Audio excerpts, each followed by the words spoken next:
dans des conditions d'une mort civile totale. J'étais rayé de l'Union des artistes. Je ne pouvais pas travailler. J'ai essayé de faire n'importe quoi, laver les voitures, faire balayer. Impossible. On me disait, oh, le Vigan, c'est vous. Oh, mais on vous reconnaît. Oh non, j'aurais des ennuis. J'ai décidé de partir. J'ai traversé les Pyrénées. Je suis arrivé en Espagne. J'ai été encristé, là, encore une fois. J'ai rencontré là d'excellents amis français, qui m'ont aidé à survivre. Et finalement, c'est Duvivier qui m'a fait obtenir la carte de travail par le général Franco qu'il avait connu à l'occasion du film La Bandera. Et tout de suite, le général Franco m'a donné la carte de travail. J'ai pu faire 2 films là. Bon, mais je voyais les Français arriver. Alors, dans peu de temps, ils vont me faire une telle propagande que je vais être obligé de foutre le camp. Foutons dans le camp encore un coup. Et je suis arrivé en Argentine, ici, avec un livre de Saint-Marco que les camarades réfugiés ont pu obtenir.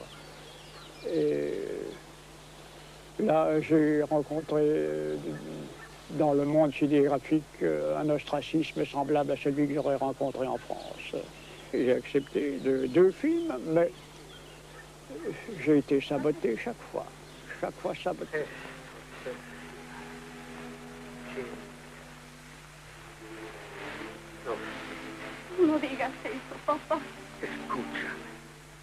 Le 17 mars 1951, Céline, encore à Copenhague, écrit à un ami de Paris. Le Vigan en Argentine tourne tout de même, mais des scènes d'agonie, incomparables, il paraît. Il a de l'avenir. C'est en suivant son ami Céline, qui à son tour suivait Pétain, Laval et tous les autres, qu'au moment de la libération, le Vigan était parti pour Sigmaringen. Après quelques mois de sursis, devant l'approche des Alliés, l'écrivain, qui avait déposé ses droits d'auteur dans une banque danoise, put partir pour Copenhague. L'ami comédien, lui, restait sur le quai de la gare.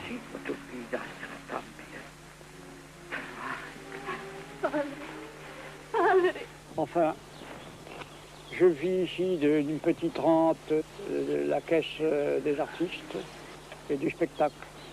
Peu de choses, 160 francs par mois. Je vis très petitement, mais je vis. Je ne vais jamais au cinéma. Non, je ne peux pas. Parce que ça me fait souffrir.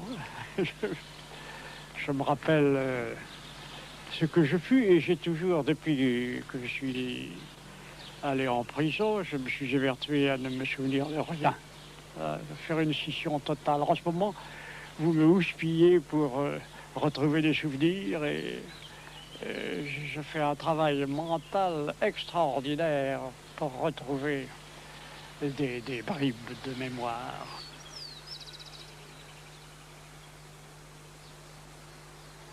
Lorsque les troupes alliées approchaient de Sigmaringen, tout le monde s'est bien rendu compte qu'il fallait foutre le camp.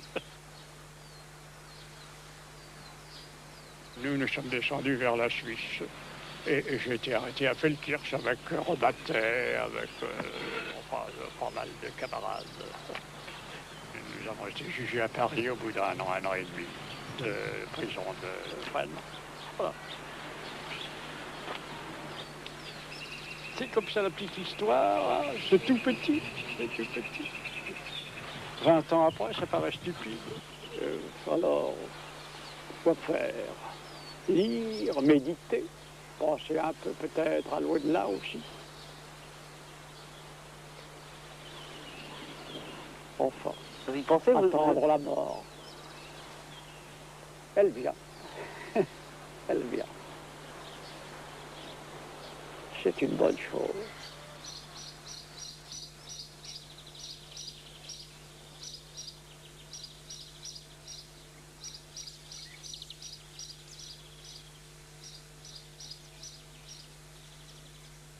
Dès sa première lettre, Céline lui avait interdit toute illusion. Mon cher vieux, Te voilà foutu le camp aux Amériques. Tu as raison. On ne s'en reverra sans doute jamais.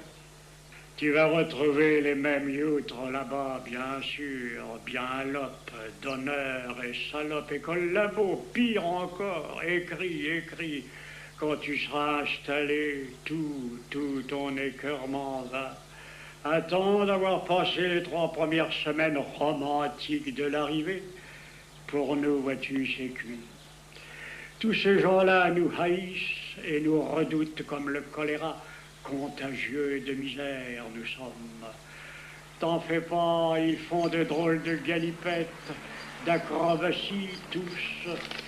4 cartes de partie en fouille. Mais il faudra des places pour les nouveaux épurateurs, des appartements, des vagins, etc. Alors, le seul espoir, tu vois, c'est la trouille énorme générale des masses et des chefs, de la bombe atomique et des épurations. Dans la vie aussi, il y a des vedettes de deuxième rôle.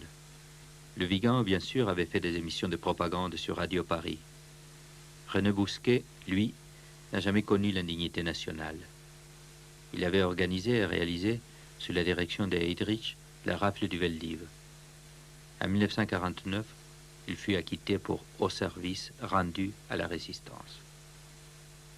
Depuis, il a été dirigeant de la Banque d'Indochine, censeur de la Banque Inde-Suez, PDG de la Société de caoutchouc de l'Indochine, PDG de Indochine Film de Cinéma, PDG de Eau et Électricité d'Indochine, administrateur de la Banque Française de l'Asie, de la Société d'Aviation UTR, de la Banque Française Commerciale, de la Compagnie Générale des Mines Bruxelles, PDG de la SCI du 34 avenue Raffaello, administrateur des cristalleries de Baccarat, de la Société financière pour la France et les pays d'outre-mer, PDG du Crédit foncier et immobilier de la Nouvelle-Calédonie et de la Polynésie, administrateur du Crédit calédonien et tahitien, PDG de la Société de plantation réunie de